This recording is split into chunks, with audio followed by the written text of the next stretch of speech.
I represent actors mainly, some writers and comedians as well.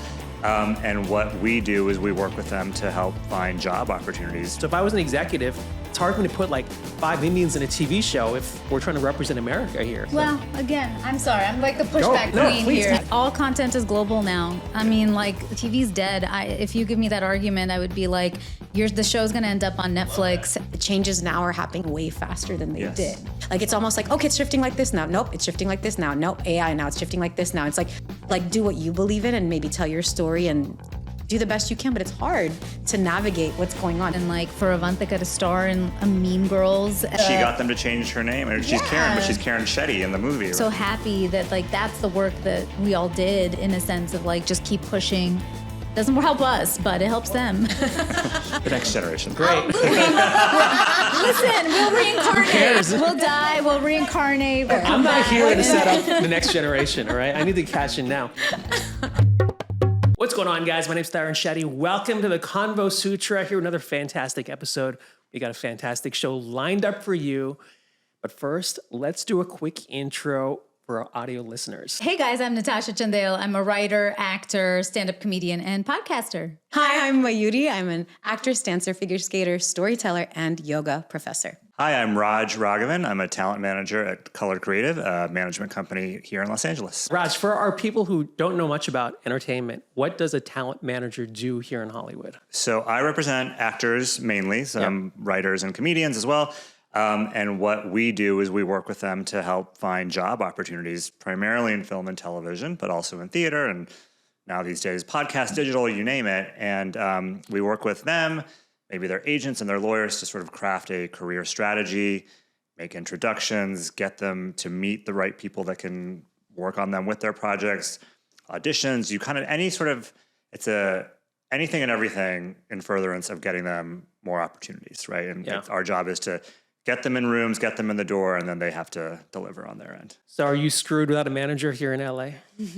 No, I think a lot of people can sort of hustle and scrape and claw, but like I think you need reps definitely. And as you sort of want to elevate your career and go higher and higher, you need reps who can sort of crack through those doors for you, right? It's really hard to do full stop. It's almost impossible to do by yourself.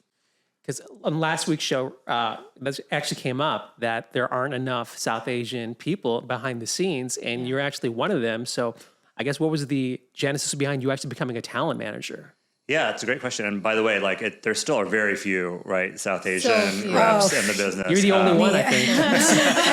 I think there's like fewer than 10, I think, truly. And I got into it because I moved here to get into the business. I wasn't sure what I wanted to do.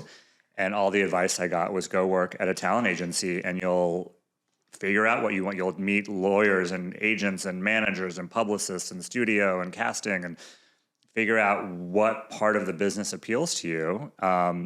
So I landed in the mailroom at UTA, one of the talent agencies here in LA, and I loved it. I mean, it was fast paced. There was high drama. You were talking to actors. You were talking to creative people. There was sort of everything you could imagine in terms of like big personalities. And I was like, this is cool. And I saw a path forward. I figured like if I, did my job, did what was asked of me and did it well, I could advance. And, became an agent a few years later. And then about 14 years into being an agent, I was like, I wanted to make a slight pivot where I wasn't quite so into like the corporate world of the big agency. I moved over to CAA in 2005. That's a lateral move though, right? UTA, CAA? So I went from, I was an assistant at UTA and then I went to CAA as an assistant and became an agent at CAA. And then I spent 14 years there.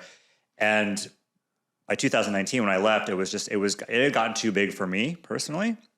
And I was looking to stay working with artists, but in a slightly different way. And the manager relationship is a little more sort of one-on-one. It's a little more across the board of what the client is doing. As an agent, I was much more kind of like do the deal and move on to the next, and it wasn't quite as personal. And so I've been a manager now about 6 years, and I'm really happy. You feel like the social media game has changed the whole landscape of like who I'm going to represent or like to feel pressure. The reason why I love these two, especially because I was texting Mayuri. She was out in Edinburgh doing her one-woman show, and you've done a podcast. Like you're always making your own stuff versus waiting. But the whole social media game has added an additional pressure. Like, do you feel that as a manager? Me personally or for my clients? For your clients, like people you represent. I mean, look, if people want to be on social media, I think they should be. If people are good at it, they should lean in. But I always tell everyone, do what feels organic and natural to you, because if you're doing it just for the sake of like chasing clout, people will smell that a mile away and it won't do what you want it to do for you. My clients who are good at social media, Anirudh being one who was on the show recently, they love it and they're good at it and they know how to sort of like put forward what they want to put forward while keeping private what they need to keep private and not feeling that they're, exposing their whole life, right? Yeah. But people who are not, I have a handful of clients who just like aren't on it because they know that it's bad for their mental health to be on social media and looking around at what other peers are doing. And they're like, maybe I'm sacrificing X and Y to not be on social media, but the benefits outweigh, the risks of not putting myself out there in that way. Yeah. How do you guys feel? I've always loved social media. I've like been an OG on YouTube and all that stuff. Like I literally made this like when I came on, I was like, I made the very first scripted Indian comedy web series on the internet, period. What's that called? Mumbai Chopra. Nice. Yeah. And I got a first look deal from Viacom for it, but I did 3 seasons, 28 episodes back in 2010. And that time it was like, and I did it because what you said is like, there were no opportunities. And I had just moved to America from Canada. And I was like, what am I going to do? Twiddle my thumbs? And my friends were like, you're a producer, like an actual producer. Like, why don't you make stuff? And I was like, you're right. Why don't I? Yeah. And so then I just started doing it and it opened up so many opportunities. And since then, it's just like, I'm very impatient. Like, so I can't wait. I'm just like, I want to do something and I just go out and do it. And I don't wait for somebody to come and tell me what that is. But it is finding a balance because like my family doesn't want to appear on my socials. So I do comedy and I do edgier comedy. And so, my brother, oh man, can I tell the story? I think I can tell the story. I made like a really funny TikTok that went viral about when I was 16, he's going to hate me. Oh my God, please don't put this clip online. All right, if you don't want to I'm kidding. Don't say it. But That's my pet peeve here. I made a video about how I caught, like he told my parents that I used to smoke and drink, which I never did in high school, just to piss them off and piss me off. Oh. He lied to them. So I went and I showed them his porn collection. What? All right. Meanwhile, it's a physical collection. That's the other thing that's like shot. It was just like a funny clip. And then he was just like, good job. Don't ever post me on social. And so like, then we, and I realized we had a nice heart to heart about it. I was like, okay, I put myself on it, but doesn't mean everybody else wants to. So now I have a rule of like, my family doesn't appear on it. And that's then, funny. Like, I can't imagine for your clients, but like people follow my mom. If I post one thing of her, they're all trying to follow my mom. If I post a friend, they're all trying to follow that friend. So you have to like find that balance. But I think it's a great way to democratize content and people like, you now don't have to wait to become like a big star. Yeah. What about you, Mayuri? Yeah, it's interesting for me because I feel like Raj was saying, I pick and choose like with social media. I feel like it can really be used to your advantage and for the well-being of others as well. Whether it be more like I like doing art and activism. So for artivist causes or for example, for the show, like I keep the shows and mine separate, but like, I also feel like it can also go south sometimes, depending on how invested you are in it with the comments or how much it affects you. So I feel like it just depends on, for me personally, like before I used to be like, no, I'm like a purist. Like I don't do those socials, but I think that hurt me in the beginning because I was on shows in India and like they were all trying to look me up and as an actor, just trying to be seen. At the time I was like, no, I'm not having any of those. And then I realized like that could have started my following much earlier, many years ago. And there's no right or wrong with it, I think, but I think I have learned that for me personally, that I have started to use, whether it's Bollywood on Ice with YouTube or if, using Instagram and TikTok in different ways. It does, of course, get the word out, again, if it's done authentically and genuinely. As you said, like if you're trying to do it for that specific reason of getting clout or getting just the numbers, then it's just not going to last long. Even if you get a viral video or if something happens, it's not going to have traction for the long run, I feel. So I think that there is still a genuineness that you can, that you want to find with social media, but it's having that healthy relationship and that healthy balance, which is difficult sometimes. I have the same love-hate thing, like, but you have to do it. Otherwise, how are you going to, for the reason why I get guests on the show, people see their friends on it and they're like, oh, that's cool. Can I do it too? Yeah. That's really it. That's why we get talent on here. But you want to keep putting it out into the universe. But I also feel like sometimes people aren't living authentically. They're trying to create their best life. And this makes everyone feel angry. Like, oh my God, why aren't I, Why do you have to use some kind of, self-discretion and judgment in looking at that? But what about these 14-year-olds like in Arkansas? But that's what I mean. They're 14-year-olds. Like they're not, that they're looking at us and going, yeah, listen, I'm the first person. I've always said the one thing we should have in school is a media literacy program. Like every school should be teaching a course on media literacy.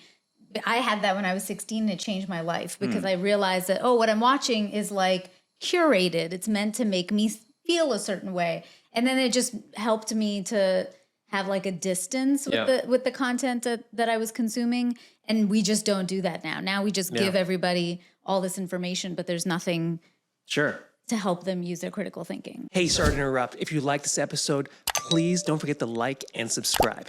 Thanks. The great thing about Raj is color creative. It's founded by Issa Rae and Deniese Davis. Am I correct? And Talitha Watkins. Okay. Yep. And but you guys actually help the diverse cause of helping push us out there into the universe.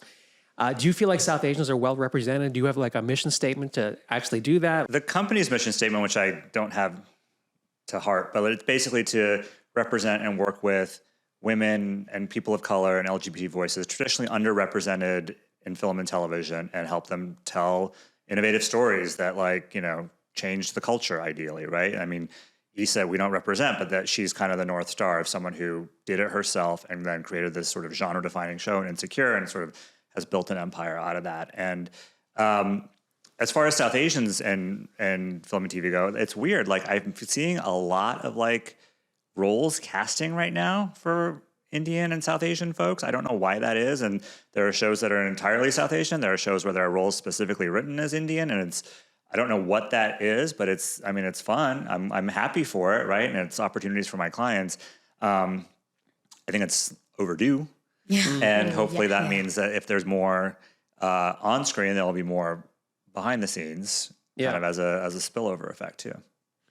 Yeah. Yeah, that was like a thing that we were talking about last week. We were just saying that, we as a community could do well if we had more people behind the scenes, because we do have some, but not enough to really push and move that needle. If we think of our East Asian counterparts and our friends there, they're so good about, with certain programs like CAPE, and they'll have executives getting in the back, behind the scenes. And I've seen how those guys really advocate for their shows getting made. And, it's not a coincidence that, a show like Beef got made with an East Asian executive that was championing that show, So I'm like, we need more of that. Do you feel like there's anything holding us back, or are we just fame better writing? Are we just fame hungry? Do we just honestly all prefer to be in front of the camera? I think there's a couple things. One, the main thing is that I don't know what it was like for you guys growing up, but when I was growing up, there was an elbows out mentality, right? There can only be one. And even when I was a young assistant, agent, all the things, right? There was always one. And if I saw another Indian person, I was like, a little worried. Pushing them out of the way. Is he going to take my slot, right? Right. And now I think in the last several years, there's been a much more of an effort to really sort of have a community and uplift and work together. And it's not zero sum. And if you do well, then I do well. It's not like I have to push you out so that I can succeed.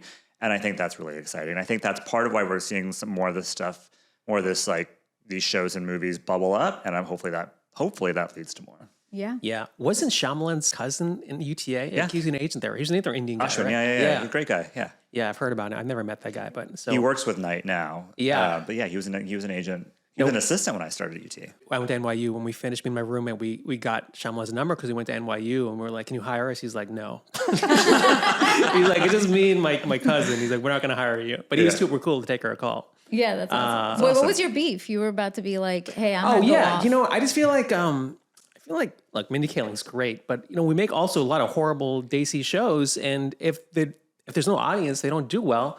Like, what is the reason to make more Indian shows? I would push back on please. that. I mean, I don't want to call shows out, but like, I don't think that we're making bad shows or anything right now. I think, and if we just talk about it demographically, is just like, let's just go data. Unfortunately, South Asians we have not showed community and projected ourselves as cool figures. Yeah. So because of that, television is controlled by the Midwest as a demographic, as an audience. South Asians, and I've been told this by people behind the scenes, unfortunately, South Asian families don't focus that well with Midwest audiences because we're still telling those stereotypical versions of our stories and our people. And it's like, that's why, which is like exhausting. Somebody like me has always been committed. Like if you went back and watched Mumbai Chopra, it was a character that was purposely breaking the stereotype. He was a sexy, front-facing, kind of character. And I was like, we have that power to change the stereotype. And that's why Mindy's shows kind of do well. Well, also it's Mindy Kaling exec producing, who's like a powerhouse. Yeah, but that doesn't mean anything. But she's a great writer, though. She's a great writer. But Midwest doesn't know that about her, But she's writing characters that have nuance and are edgy and different and relatable. Yeah. And like that falls on all of us to like really be doing that. I mean, you look at Never Have I Ever, right? Which is about a very specific South Indian family in the Valley, right? But like, it's got a teenage girl at the center of it who's trying to have sex, who's like not telling her parents the truth, who's like academic pressures. I mean, it's all very relatable, even though there's like specific nuances to her grandmother and religion and all the things, right? So that's how Deli it works. Boys is killing it because like, it's again, like not stereotypical. We're showing us in a different light than the usual kind of. Was Deli Boys was there any Indians involved behind the snes for that show? It was South Asian, I think. I mean, Abdullah Saeed is the co-showrunner and creator of it. Most of the writers they're half South Asian, half like pretty mixed. Nisha Ganatra directed a bunch of episodes. Fazia. Fazia directed a bunch of episodes. Fazia directed one, that's right. I'm trying to get Nisha on the show. The executive on that show, the VP on that show, that's great. South Asian. Anil, That's an example of a good change. But when you were mentioning writing, my brain went there too, because I feel like one South Asian writer doesn't cover it for the rest. I feel like some shows they'll be like, okay, we got our South Asian brown token, and that person may not necessarily have a full experience of writing a story for XYZ character, or they think that they can find someone else to write a South Asian story. And I'm like, oh my God, this is why when you read the writing, you're like, who wrote this? Like, you know what I mean? Because I feel like there needs to be more writers of our background. I can't remember I saw someone's video just recently. I think it was Daniel. I can't remember. It kind of went viral, but they were saying that like how we need to have our own writers for our stories. And we definitely need more than just one. Well, for again, sure. I will put it out there for everybody to know. It does exist. I co-chair the South Asian Writers Committee of the WGA. Oh, nice. We have 206 members of South Asian descent, from everybody from Mindy to, Love Rakhe to all up and coming people.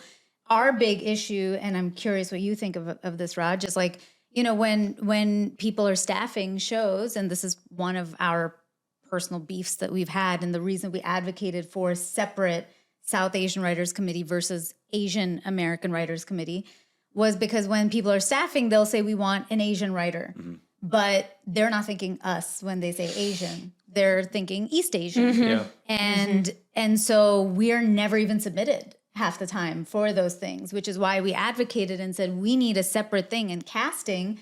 When you cast a role, it says East Asian or South Asian. Yeah. But why for writers, it's like this one big pool of Asian. So you'd be surprised that like we don't even get out for so many of the rooms because we're being pooled into this one group and nobody's even thinking of us. Yeah. Which is what like our advocacy always is, and our mission for the South Asian Writers Committee is to like create visibility and employment. So I'm curious what you think of that, because Like you're more behind the scenes on all of it. I do see it in casting too, by the way. Like it's like sometimes you get the specificity of South Asian or East Asian, and just the other day I saw a character breakdown for Nalini Singh, who was just person of color, and I'm like, well, like what are we doing here? Like, like are we like?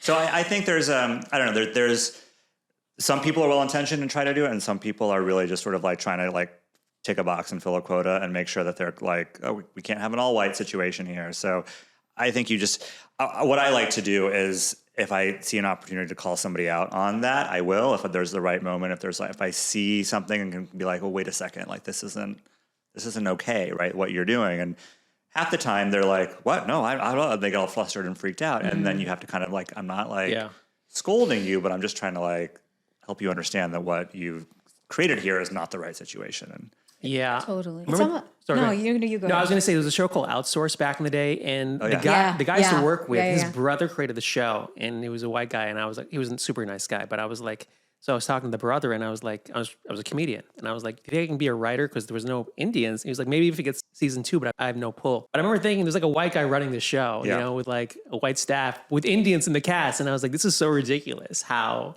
these shows are. But you know, obviously that was years ago. It was a different time. For sure. But also I feel like we're not like Mexicans or Latins where there's an audience for that. So it's hard to justify that. So if I was an executive, it's hard for me to put like 5 Indians in a TV show if we're trying to represent America here, you know? So. Well, again, I'm sorry. I'm like the pushback queen please, here. That's why you're here. I'm like, this is literally what we advocate for all day. Is all content is global now. I mean, like TV's dead. If you give me that argument, I would be like, the show's going to end up on Netflix, and this becomes a global audience, and immediately, like you see that when you get behind. And nobody's saying like just make shows to make shows. No, nobody's saying that. Like don't just throw South Asians in to throw them in. But I think that there's a business that proves that we have enough eyeballs. And I think if you can make something kind of to what I was saying before, like you look at Never Have I Ever, you look at something like Insecure, which is about a Black woman in her 20s, like kind of failure to launch.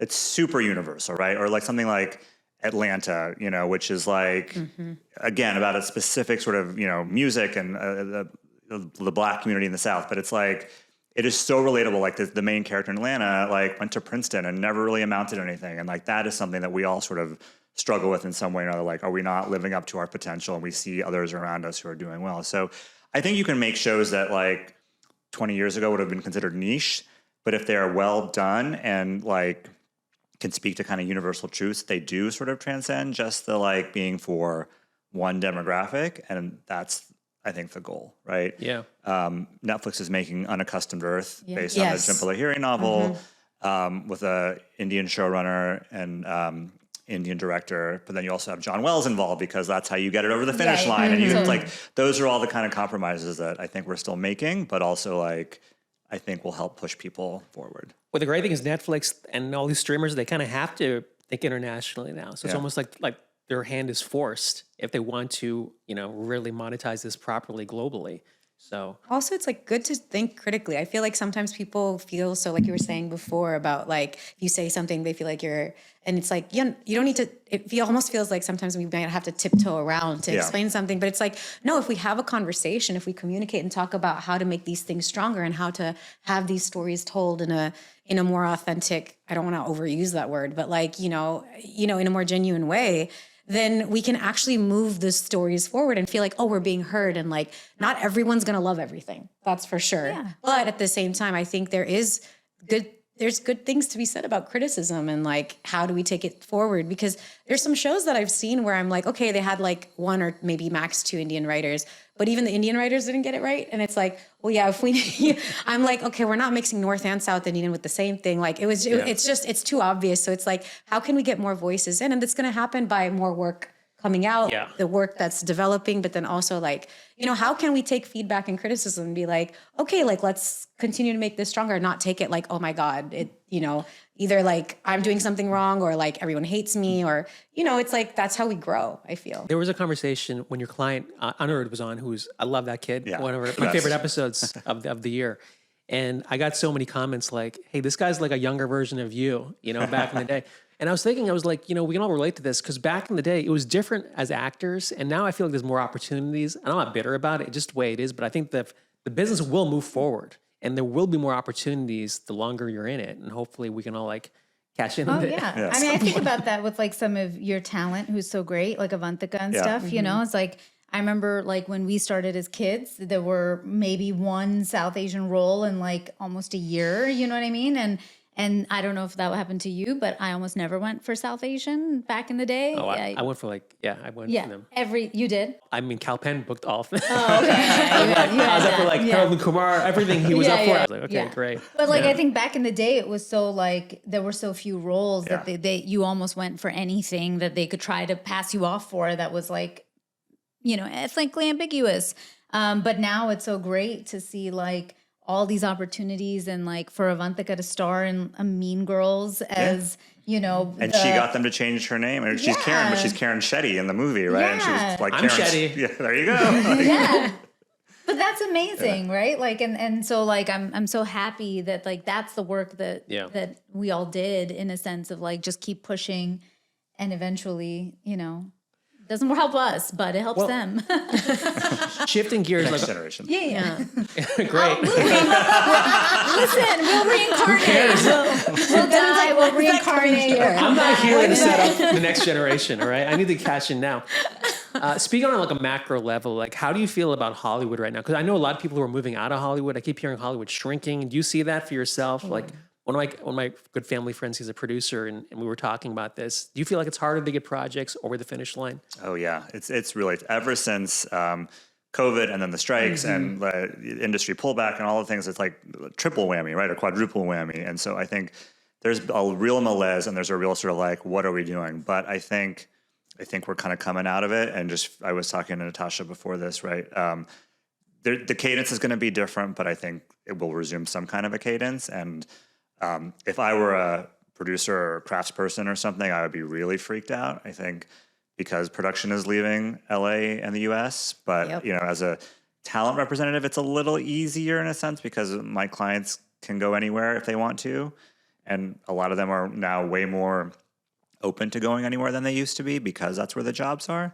But yeah, it's weird. It's still weird. And I think it's going to be weird for a while. Yeah. Yeah, I feel like. Sorry. No, it's true. It's How true. do you feel, Mayuri, about it? About the landscape? Yeah. I mean, honestly, I feel everything that Raj just said. Like, I noticed a change because I got into the industry right before COVID. So I was working just right before COVID. And then, you know, I saw the change when COVID hit, obviously, and then when the strikes hit. And then just kind of seeing also just hearing a lot of what people are saying, but that's when I just transitioned to how can I take this in my own hands and create my own work. And I feel like now creating your own work is in it because of technology and social media, you can take it to another level now. And so I feel like that's allowed me to get my own power back a little bit more than just relying on auditions. And I don't want to be in that position anyway. But I do feel that. I feel that. But at the same time, I also have seen more opportunities. Like you said, all the auditions that are coming through for the story. So I have seen that as well. So it's a bit difficult because it almost feels like, hey, here's opportunities now, but the industry really isn't doing much. Like it's like audition, and then we're getting like I either get pinned or it's like really good stuff. But then I'm like, okay, how do we still? So that's why I'm like, okay, I need to also work on my own stuff. And honestly, it's a tough thing. It's a tough time, but it's almost like, okay, this is great. It's changing. It's ever evolving. But I feel like the changes now are happening way faster than they did. Like, it's like exponential. Like, it's almost like, okay, it's shifting like this now. Nope, it's shifting like this now. Nope, AI now, it's shifting like this now. It's like, you almost don't even know. And I feel like there's no really point to try to keep up. It's like, just do your stuff and like, do what you believe in and maybe tell your story and do the best you can. But it's hard to navigate what's going on because I feel like it's just changing so quickly. It's exhausting trying to keep up. Yeah. I don't know how people can just wait for opportunities. I've never lived my life like that. It's just maddening. It's hard, right? It's hard still to like make stuff. I think a lot of people want to, right? I'm sure you have a lot of clients that like want to do stuff, but it's really hard to like get it together. I mean, you know this from putting Edinburgh together, like even going like, hey, I want to do a one-woman show. People don't realize you got to go book the venue, you got to write the whole scripts, you got to do the direction, you got to do all the rehearsals, you got to do all of that. And that some people are just like, I'll just wait. I feel like Indians can really thrive in that because even, look, as an agent or a manager, you can't just sit back. You have to go out and be hustling. Like I was in that world, you know, the guys who don't do that or weed it out real quick. So I know you've done some diligence to build that client list. Well, part of it, like even as an assistant, I was like looking around at other assistants who were kind of leaning back a little bit and not doing everything. And I'm like, how is it's just not in my DNA. I don't think it's in your guys' DNA either. Just be like, okay, we'll see what happens. Oh my God. I would be mortified if I was asked to do something and then either messed it up or didn't do it or whatever. Oh my gosh, it was the shame, right? The cultural shame, right? The parent, That was one of my biggest pet peeves when I was in the mailroom, because a lot of those kids were like Harvard, Yale, all Ivy League kids, and I was like, hey, you're just coasting here, man. I know you coasted and they're super smart, but I was like, you got to be out the clubs, the showcases, man. Because I was in that world before and I couldn't believe it. So, and that came up on last week's show. It kind of took away the power for me of the reps, because a lot of talent, they're scared, we're going to piss off somebody or say the wrong thing. Screw that. You have power as a voice, and also you have power as a manager, to represent your client and make sure that they're best represented in that room. So it's that kind of symbiotic relationship that comes together as one. Yeah, totally. It's fun. I enjoy it. Yeah. I mean, I find how do you like to work with clients in terms of how involved you do get? Because I find, because you asked that question, the difference between agents and managers, sometimes that line is really blurred because a lot of managers aren't that hands-on and they make you believe you are. I remember I used to weed out managers if I took a meeting and I said, so what would you want to do for me? Or how do you see me growing? And they'd be like the cop-out answer of, well, we'd figure it out together. And I'm like, so you didn't think about that before you met with me for this meeting. So I'm just always curious how that's you really approach that. That's sort of scary that someone would say that to your face. Yeah. No, I think before meeting a client, I do want to have a vision of where I see them going and what I like about them.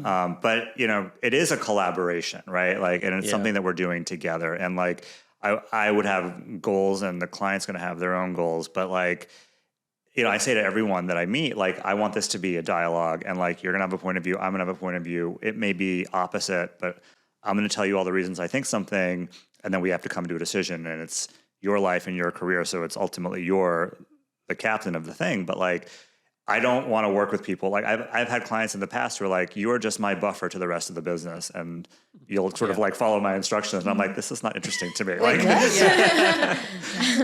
Really get into big arguments with this person about I think you should do this job because X, Y, and Z. And he wouldn't, or look, again, it's his life and he doesn't have to do things I tell him to do, but he just didn't want to hear it from me. And he would shut down and be like, I don't know why you're talking to me this way. And I'm like, it's not. Oh my God. It's my job to everything you're saying, I'm having these horror stories. I had one guy, I remember, and he was huge, and it was some huge deal. And all he had to do was fly to LA, and he didn't want to fly to LA. He was like, I'm going to stay where I am. I'm like, dude. Do people not like money? What's people's You know what happens? And you can, I don't know, you can disagree with me. I feel sometimes when it comes too early in because for me, I struggle. Oh, I'm still struggling. And I feel when it comes to really early, you get spoiled. And then you just feel it's going to keep coming. And I feel people are living in some delusional land after a while where they just think it's everything's expected and people are going to be kissing their ass. Honestly, that's my interpretation of it. Yeah. But because I was talent, I kind of knew how to navigate it. But I was like, okay, let's figure it out. Because you can't piss them off either. You have to figure out a way. You got to figure out which is what UTA is great. Just get it done. Yeah. You got to figure out an answer. Yeah. And to make sure this deal happens. Yeah, I think some people are delusional to what you're saying. I think some people live in the past. This is it used to be a certain way, and they still think it is that way, and they haven't been able to adapt to the weirdness that we have right now, and so they don't know what to do. I think there's an element of self-sabotage with some people, right? If they get too close to the thing, they're like, and then they're worried about what's going to happen. So yeah, it's hard, right? And it's hard, and you're putting yourself out there, and it's you're exposing yourself in a lot of ways as an actor and a performer. But I as I say, I think if it's not a collaboration between not just me, but the agent, the lawyer, the publicist, the whole team, if we're not all kind of together in service of the client, then it doesn't work out. Yeah. And you've worked with both Bollywood and Hollywood performers without getting into details of it. Just are there big differences overall in the industries? Is it I actually don't work with anyone in India right now at the moment, right? It's really hard to work with talent out of India. Yeah. It was, yeah. And she's awesome and she's so talented, but So like busy. She's got so busy. And like, Yeah. you know, I started working with her in 2019. And even in the last, like, she was already huge in 2019, but like in the 3-4 years after that, she like exploded in a new way that was just like astonishing.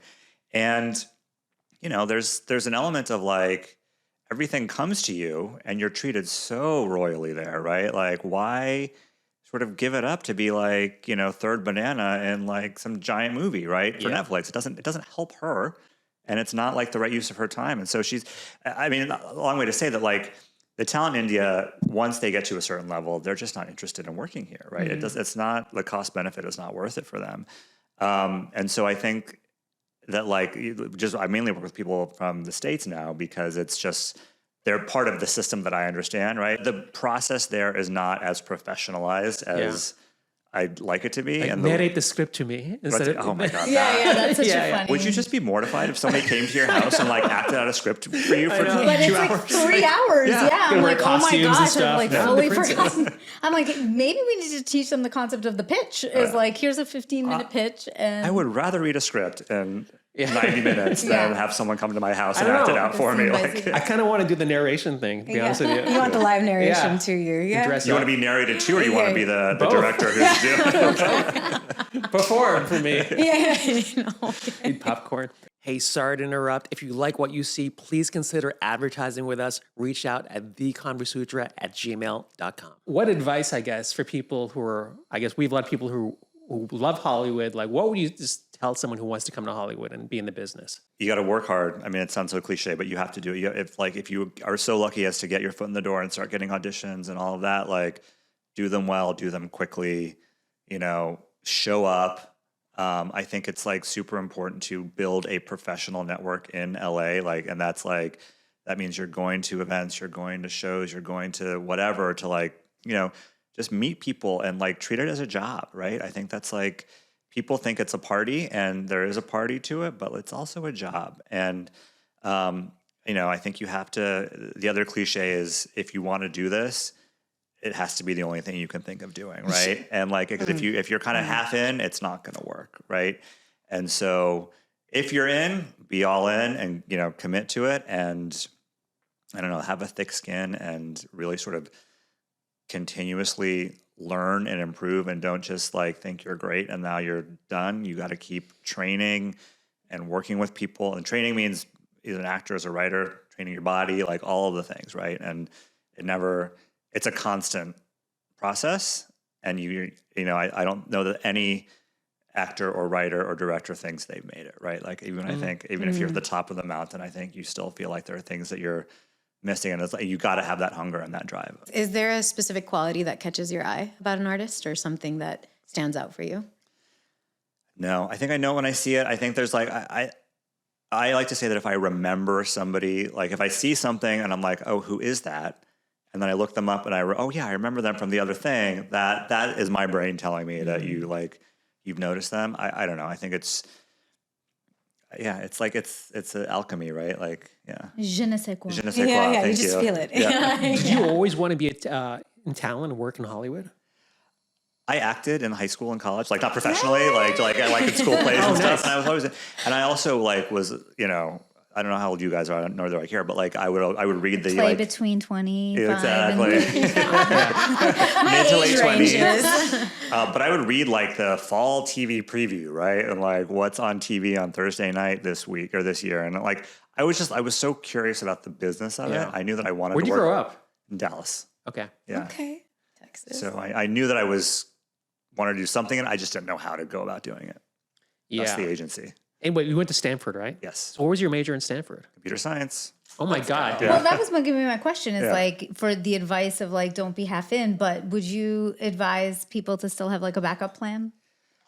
I mean, I guess I had a backup plan in the sense that I had a degree in computer science and I worked in consulting for a few years after college. But then when I had a nice job in San Francisco and I moved down here to make $10 an hour in the UTA mailroom. And it was like, everyone was like, what on earth are you doing right now? And like, I was all in the sense of like, this is my job and this is what I'm doing. I mean, I applied to law school, so I guess that was my backup plan as well. But yeah, I mean, I gave myself a year at the agency, and about 3-4 months in, I was like, no, this is it. I get it. I know what I'm doing here. And I felt like that was the way forward. So do you feel like a deadline is good? Like, let me give myself like X amount of time and really hone all in. And you know, that it may not be for everyone, but I think that's a good call. And I think like as an actor, you have to define what success in that first year or 2 years is, right? It's not going to be like starring in a movie probably, right? But it might be the same casting director keeps bringing me in. That I consider that success, right? Like getting pinned, as much as it sucks to like not book the job after you've been pinned, that's a win, right? And so if those momentum things are happening, then I would say you're on the right track, right? If nothing is happening, then maybe it's you reevaluate. See, I feel like I'm so far in now. Like I'm gonna die doing this no matter what. Right. Like I'm just gonna, and I've sacrificed so much though.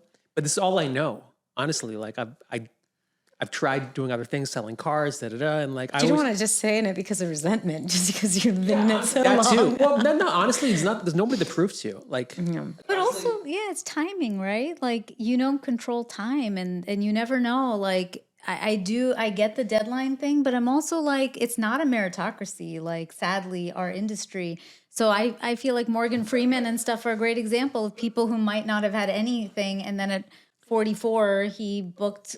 And he started soaring. But it's not even about the career. Like, this is who I am. Yeah. Like, I can't change that. You know what I'm saying? So I can't even like say, oh, here's my timeline. I'm going to do this. This is who I wish I wasn't like this, but this is my natural temperament. This is a whole, I need therapy. I'm giving you hope. I'm saying yes. I have a computer science degree, but like I could not get any kind of engineering job with my computer science degree from a million years ago. Like this is all I know how to do now, right? Like especially now, dude, with AI now changing, there's no way you can go back. Yeah, forget it. Like, we got to wrap up. Let's do a quick social media plug for where can we find you, Natasha? Oh, I'm at Natasha Chandel on Instagram, Natasha.Chandel on TikTok, Natasha _ no, forget X. Nobody uses X. Oh God, my list is hilarious. At Mayuri Bhandari official on Instagram and TikTok, Bollywood on Ice on YouTube, and at the Anti-Yogi Show on Instagram for the Anti-Yogi Show. And I'm at RajVR42 on Instagram. And you can find me at Tarun Shetty. Guys, please don't forget to like, subscribe, share. Check us out on the Convo Sutra. Follow them. Hey, Raj, thanks for coming by. This was awesome. I had a great time. I hope you had a good time. Yeah. It was great to meet you both, and you as well. So thank you. Yeah. And thank you, ladies. Thank you. Yeah. You guys are super hot today, but I don't want to sexual harassment charge. Hey. Wow. But, No, sexualized. Go for it. Yeah. I'll take it. We got two different reactions here. You're like, going on like, I don't know this. Sorry. Mayuri, I'm sorry. I always piss you off somehow. I always say the wrong thing. Yeah, By the way, I always tag you because I always get called out. Yes, you do. And I've noticed this in the comments. By the way, so I called her. Maybe I called you or something. I said girl, and she said it's women. Is that what happened? Yeah. No, it wasn't like an angry thing. It was literally like I was like woman, and then you were like yes, and that's all it was. And now I auto-correct myself, but I keep saying it for some reason, and I'm always like I correct myself, and then I always say Mayuri. But it wasn't to me. You weren't talking about me. No, you but were I'm just saying it out loud on it. future shows. Like, you're not even here, and it happens. No, but I'm very open with vocalizing. I know, cool. Hey, I know. Again, it's not from a place of like. It's just more like, You're hey, checking me. in. There You're we go. helping me. You know. Yeah. It's all. No. I'm scolding you. Yeah, exactly. No scolding. We're learning together. Exactly. There you go. Telling you to not mess up. I appreciate you. And I appreciate you guys for watching the show. So please follow us, and we will see you guys next episode. Thanks for watching. Take care. Bye-bye. Do you do that little heart? Oh, the Gen Z one.